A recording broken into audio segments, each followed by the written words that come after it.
next topic that we are going to be discussing today is disappeared from chat is that supermarkets are stocking up inventory in anticipation of higher future prices. So what does that mean? Well, everything from sugar to frozen meat is being stockpiled. Anything that can last a long time. Why? Because executives are both anticipating some of the biggest price increases we've seen in a while, as well as suppliers are telling these companies, yeah, we're going to raise prices. So just a heads up, next month or two, you're going to start seeing higher costs to order all these things that you need to stock your shelves with.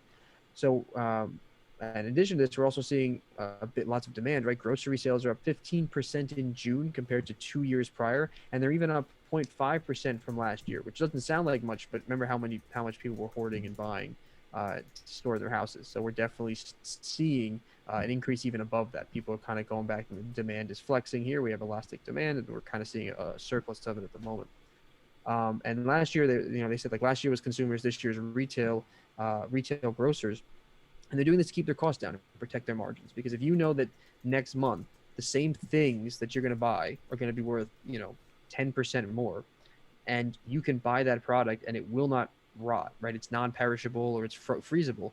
It makes more sense to buy more of it now at a lower price, so that as you sell it over the next few, protecting your profits as much of the really expensive stuff, right? It makes sense. The same thing that happens in gas stations, but in that case, when there's any kind of volatility, they don't know what oil prices are going to be. They jack up their prices in the short term to cover themselves for sure in the short term. So as things work themselves out, they don't have to worry about it.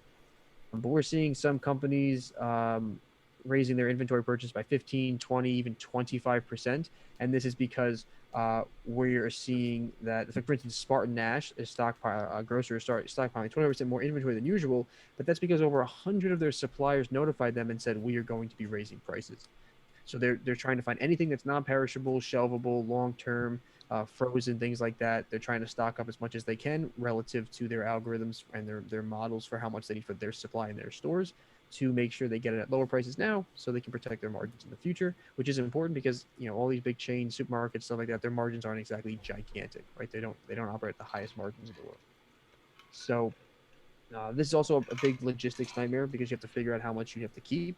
Right? Are you keeping large amounts of wholesale supplies, which take up lots of space? What kinds of fresher or cleaner produce are you going to have, and how long can you store that for before it becomes useless and you can't sell it? And the shorter base, and these shortages can be exacerbated, right? The normal supply chain shortages we're seeing now, they can be exacerbated by stockpiling if everyone's buying up in the market before it gets there. And what's interesting is grocers are on average are only receiving about 80% of their orders, whereas opposed to 90% pre-pandemic. So what does that mean? That means they order a bunch of stuff and it turns out that they couldn't fill the entire order because of supply chain issues or sourcing issues. And usually it's about 90%. Now it's about 80%, which again isn't crazy considering everything that's happening after the pandemic and the flexing of all this demand and the supply chain shortages, which are going to persist through at least this year. And analysts are saying maybe into the next 3 to 6 months into the next year, potentially in some markets. So don't be surprised when you hear about these things. We just think it's interesting. So if you're seeing that and you're seeing, if you're wondering why there's a shortage in supply chain, but your grocers still have all the product, it's because they're stockpiling it. They're buying in advance. And anyone that owns these chains, that's what they're up to now. They're stockpiling inventory as a result to protect their margins into the future, which could prove to be a smart play. But some complications of this also include, in the event that prices decide to drop and all of a sudden they bought all their goods these prices, and all of a sudden the prices are lower, then they kind of screwed themselves because they paid more than they could have Yep. for these products, and they have to charge their consumers more, or take bigger losses to keep their consumers happy. And a lot of retailers right now currently aren't jacking up their prices too much. They're trying to eat some of that cost to keep their consumers happy, but they're starting to push those prices out because eventually, you can't eat those hits for too long. So definitely something interesting I was reading about today. Um, I mean, the United States is one of the largest import countries in the world. So when it comes to the exchange rate, even for these guys, when we're getting bananas from like another country, that kind of exchange rate coming over for the currency, they're taking a hit, and eventually it's going to hike up in our supermarket as well. So for supermarkets, they have to think about depreciation, shelf life, and inflation that's going to be coming up. It's all going to start taking a hit, especially when the bubble starts to burst. So we'll see supermarkets having to be more conscientious about their balance sheets and what products they're going to be bringing in, because it's all about to become a little bit more serious and more of a game for grocery stores to balance those sheets better and not take such huge hits. Yeah, when you talk about like when they're stockpiling frozen goods, that immediately brings up the question of, okay, now you have to pay for the storage of these goods. You have to pay for the electricity. You're going to have to pay for being able to hold these things.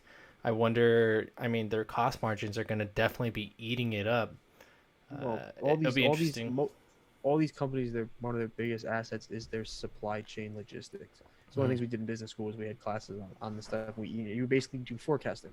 So they forecast how much they're going to need, how much they expect to eat over the next few months, and they stockpile. And this is really for this year, right? They're not stockpiling years worth; they're stockpiling like Okay, 6 to 8 months. just 2021. So it is something to think about, the additional cost. But I think that they're factoring that into some of their models. They're trying to figure out how much they can stockpile, right, with still maintaining the ability to keep their warehouses powered and staffed. Like I don't think they're gonna push themselves out of bounds. They're trying to protect their margins by doing this. Yeah. So I feel like they've definitely planned for that. That way they can afford to keep the lights on. 3 months from now when they're ordering steak is like 30% more money, and they're like, shit, we have to charge consumers that amount of money. So Makes sense.